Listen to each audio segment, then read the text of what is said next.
کو واضح شکل میں بیان کیا ہے۔ یہاں تک کہ بیان فرمایا اگر کوئی شخص علم کی راہ میں نکلتا ہے تو اللہ رب العزت اس کے لیے جنت کی راہ آسان کر دیتا ہے۔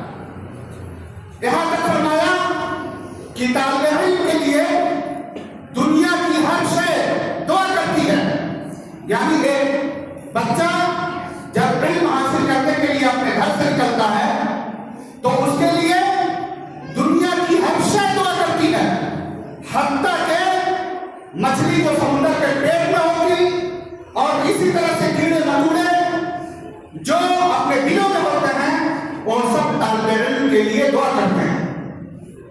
فرشتے اس کے لیے اپنے پروں کو بچھاتے ہیں۔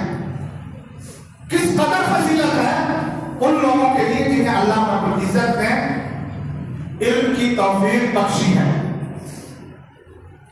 بلکہ اللہ کے پیارے رسول صلی اللہ علیہ وسلم نے بیان فرمایا کہ اگر اللہ رب العزت نے کسی کو دینی فہم و فراست سے نوازا ہو تو اس کا مطلب یہ ہے کہ اللہ رب العزت نے اسے اس کے ساتھ خیر و بھلائی کا ارادہ کیا ہے۔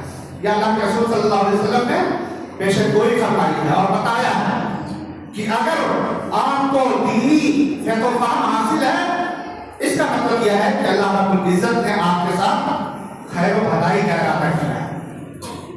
یہ فضیلتیں ہمیں بتاتی ہیں کہ اگر آپ دنیا میں کلکٹر بن جائیں، انجینئر بن جائیں، آپ کا وہ مقام مرتبہ حاصل نہیں ہو سکتا جو کہ ایک طالب علم کو حاصل ہے۔